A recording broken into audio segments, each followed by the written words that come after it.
ازيكم يا حبايب قلبي، عاملين ايه؟ يا رب تكونوا بخير. عايزه اقول لك الفيديو ده كان من يومين كده، من ساعه ما كنت عند ماما، بس كنت مشغوله كده في شويه حاجات للعيال ما كنتش نزلت. والفيديو ده كمان كان بتاع يومين، كان بتاع اكلتين هتشوفوا معايا دلوقتي. اول يوم ده كانت ماما برضو اللي بتعمل رز في الفرن كده. كان حاطط عايره الرز زي ما احنا متفقين، لو 3 كوبايات رز بتحط لهم 3 كوبايات ميه، وكوبايه ونص لو 3 كوبايات رز بتحط لهم 3 كوبايات لبن، وكوبايه ونص ميه، ومعلقتين سمنه، وتحط بقى معلقتين زيت وشويه ملح كده على حسب انت بتحب الملح قد ايه. فهي عيرت كده الرز، حطت الرز واللبن والميه والملح بتاعها والزيت والحاجه، ودخلته الايه، الفرن كده. بتبقى مولعين من تحت، ما تبقاش معليه قوي من تحت، وتبقى معليه من فوق علشان ياخد وش الاول قبل ما ينشف. لما يبدا، بص هو هيبدا بقى ايه، ياخد وش. لما ياخد وش بقى، الطبقه اللي فوق كلها بتطفي من فوق بقى، وتوطي من تحت، وتسيبيه بقى ايه يكمل سوا. وفي الاخر كده بقى ايه، تفتح عليه تحط له الايه، السمنه. يبقى احنا تاني رز المدسوس، لو انت عامل اول مره هتعمليه في الفرن، قدري مثلا هتعملي 3 كوبايات رز، يبقى تحط 3 كوبايات رز عليهم 3 كوبايات لبن، وكوبايه ونص ميه، ومعلقتين سمنه، ومعلقتين زيت، وشويه ملح كده. تقلبيهم ايه، قلبي اللبن مع الميه مع الزيت مع السمنه، قلبي كله مع بعض، وانزلي بقى على الرز لو انت لسه مش واخده على الطريقه دي. وحطيه بقى في الفرن، هتعلي من فوق، ممكن تحط في الشبكه اللي في النص، هتعلي من فوق وتوطي من تحت. لما ياخد وش من فوق، الوش بتاع الرز ده، هتطفي بقى من فوق وتوطي من تحت. هنا بقى كنا بنعمل ايه، صينيه بطاطس صغيره كده. انا قطعنا البطاطس كده بالقطاعه المشرشره دي.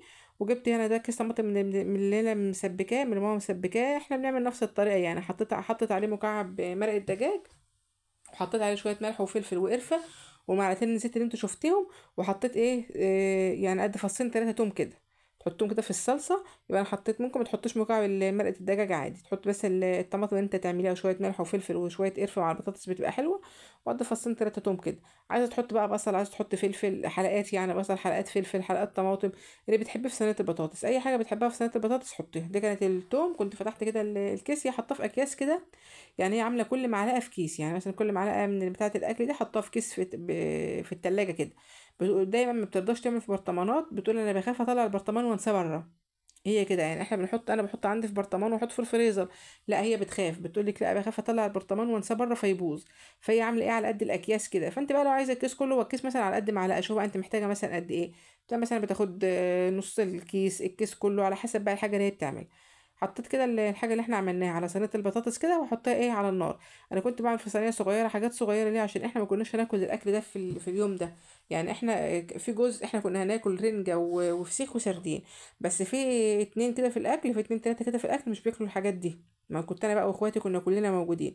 ففي اتنين تلاته مش بياكلوا الاكل ده، فكنا عاملين بقى ايه، صينيه البطاطس الصغيره دي دسيت صينيه الرز الكبيره. قلت مش مشكله، ايه تكمل لتاني يوم. الرز المدسوس عادي لو بقى وتحط في التلاجة، وجيت سخنتيه مثلا على البخار، او حطيت له ربع كوبايه ميه وسخنتيه، بيبقى كانك لسه عاملاه بالظبط. هنا بقى انا كان عندي في الفريزر، كان عندي ماما في الفريزر يعني كام حاجه من اللي مستويه دي. يعني كان عندها مثلا ايه، قطعتين لحمه كانوا باقيين، كان شايلهم في الفريزر. اللحمه اللي هي داوود باشا دي، كانت بتبقى محمراها كده وشايلها في الفريزر، اللي جت مثلا تحطها في صلصه، حاجات من دي. فهي بتبقى حاطه الحاجات دي في الفريزر بقى بتنفع. وجيت انا ايه، قالت لي طب خلاص خدي كمان ايه، حمري لهم ايه، اعملي لهم كام صبع كفته كده، حطهم على النار ايه معاهم للعيال كمان. ايه لو بس العيال برضو، يعني هم قعدوا يقولوا لا احنا هناكل فسيخ ورنجه وسردين وحاجات من دي، والعيال ما بتعرفش تاكل الحاجات دي.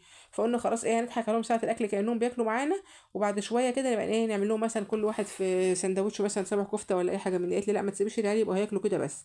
هنا بقى كانت هي دخلت حطت السمنه بتاعه الرز، وانا ما شفتهاش. انا بحط طريقتي، انا بحط اللبن على السمنه كله على بعضه، هي بتحط اللبن والميه وتدخل الفرن. وفي الاخر كده لما هو يستوى، بتقوم ايه، حط عليه معلقتين سمنه كده من فوق يتشربوا. عرفت بقى اللي هياكل الاكل ده، حطيت لهم الاكل ده بقى، صينيه البطاطس اللي فيها قطع اللحمه دي، وسبعين الكفته، وطبق سلطه، وصينيه الرز، كنا دي واخدينهم من العيال ايه، قبل ما نغرف الاكل. حطينا لهم بقى لدولت بقى الاكل ده، واحنا اكلنا بقى ايه، فسيخ ورنجه وسردين وحاجات في اليوم ده يعني ايه. في اليوم بتاع ده يجي بقى اليوم التاني، يعني احنا كده كنا خلصنا ده اليوم الاولاني كده، خلص اليوم التاني بقى. قلت بقى على، بص بقى اللي جنبها دي صينيه الرز دي، اللي كانت باقيه بقى من اليوم اللي قبلها، يعني كأن من امبارح. قلت خلاص هعمل جنبها ايه، كوبايتين رز بشعريه. يمكن ايه ما يكفيش، لان هما البيت كله صايم باخواتي بكله. فقلت ايه خلاص هنعمل ايه دولت، والله لو بقوا مش مشكله ما نحطهم في التلاجة، بس ما اقدرش احط الايه، نص صينيه دي بس، مع اني كنت هعمل صينيه رقاق باللحمه المفرومه وكده، بس قلت خلاص هعملها وخلاص تبقى احتياط. حمرت كوبايتين اتنين بالظبط، كوبايتين اتنين رز، عملت لهم ايه، بحط لهم قد كوبايه الا ربع شعريه كده، او نص كوبايه على حسب انت بتحب مقدار الشعريه يعني ايه في الرز قد إيه. بس الشعريه بحب الشعريه تبقى كويسه يعني كتير شويه. هما دول بقى حبه الرز اللي انا عملتهم، كوبايتين رز. حمرت الشعريه ده وحطيت الرز اشوحه بمعلقه الملح اللي بحطها، وبعدين ابقى اسقيه ايه ولما يغلى وطي عليه زي الرز اللي بشعريه الايه العادي. نيجي بقى نشوف هنعمل ايه تاني. اه بقى في اليوم ده بقى اللي هو بتاع اللهم صل على النبي، بتاع الرقاق اللي باللحمه المفرومه ده، بتاع الرقاق. اليوم الاولاني كان الفسيخ والرنجه، واليوم التاني ده بقى الرقاق. جيت برضو ماما قالت لي ايه، طب خلاص برضو اعمل لهم صباعين كفته. يا ماما واحنا عاملين الرقاق اللي باللحمه المفرومه، وكان فيه حتتين فراخ من اللي هي هوريها لك دلوقتي اللي هي الكوكي دي. قالت لي لا برضو اعملهم ايه كفته. حطيت كده قلت لها خلاص انا مش هولع الفرن بقى. كان الفرن فيه الرز، وكنت مش عارفه كانت خلص ولا ايه، لا ما كنتش اليوم ده فيه الرز، مش عارفه كنت حاطه ايه في الفرن. اه الجلاش، الرقاق قصدي، كنت عملته تقريبا قبل ده، بس انا هجيب لك المقطع بعدها بتاعها بعدها. فقلت خلاص هعمل الكفته على السريع بقى على البوتاجاز، على ما الرقاق يكون خلص يكون هي كمان ايه خلصت. الكفته دي بتبقى عاملاها وحطها في الفريزر. بتعملها ازاي يعني؟ احنا بنعملها ازاي مثلا ايه، تجيب اللحمه المفرومه، بتبشر لها مثلا بصلتين كده وتصفيها، تاخد التفل بس وتسيب الميه ما تاخدهاش، وتحط عليها بيضه وبقسماط وشويه بيكنج باودر واي بقى بهارات انت بتحبيها. لو انت هتعملي كفته تحط بهارات كفته، تعملي حوش تحط بهارات حوش، تحط يبقى تعملي برجر تحط بهارات برجر.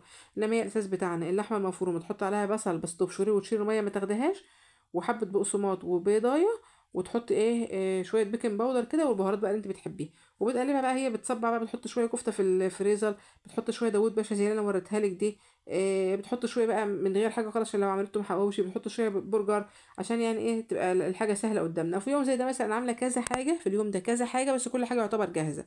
ده بقى صينيه علبه الجلاش هوريها لك الرقاق قصدي هوريها لك دلوقتي.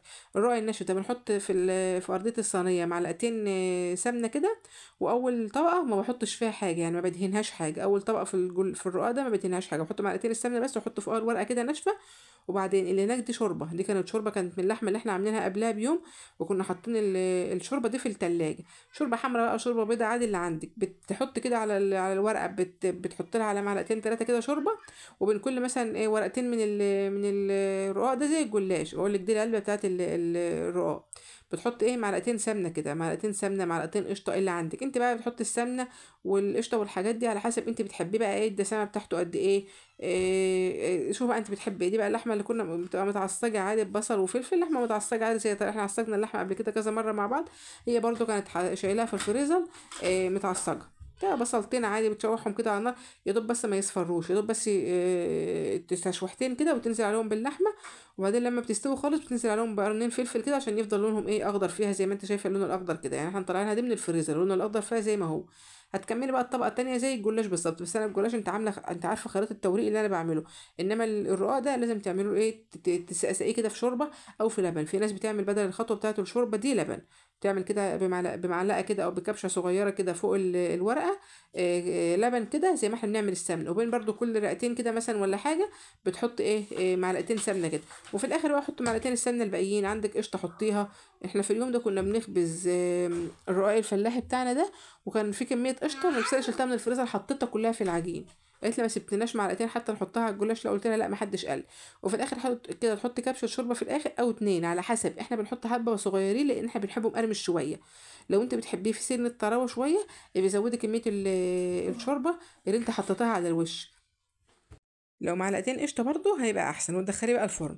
دول بقى قطعتين الفراخ اللي بقولك اللي كنت كده كده برضو هقليهم، اللي هي الفراخ اللي هي اللي بتبقى جاهزه دي. كان عندها الكيس ده كانت واخده منه قطعتين، ما عملناش فيها قوي، بس هي بتبقى جايباها حطها في الفريزر لاي وقت مثلا كانت بره مفيش وقت ما اعرفش ايه العيال عاوزه حاجه كده في ياكلوها واحنا مش عاملين اكل معين النهارده بتقوم قليهم. فقالت لي خلاص ايه، انا قلت لها انا كل النهارده عامله من كل شكل شويه يعني. قالت قطعتين الفراخ الباقيين دول، وعملت الكفته، عملت الجلاش اللي الرقاق اللي باللحمه المفرومه ده. قلت لها عامله من كل شكل، لان احنا ما كناش عايزين الصراحه في اليوم ده. قالت هتطلع فراخ تعملوها طلعوا لحمه، قلنا لها لا مش عاوزين، احنا لسه واكلين الفراخ واللحمه مش عاوزين. وفي الاخر برضو كلنا فراخ ولحمه طلعناهم بقى مقرمشه جميله. بس اللي احنا بنعملها في البيت برضو بتبقى احسن عشان تبقوا عارفين. وده بقى صينيه الجلاش. بقول لك بص الرقاق هي مصممه على جلاش مقرمش شويه. لو انت عايزاه اطرى شويه بحط كبشتين الشوربه اللي في الاخر دول.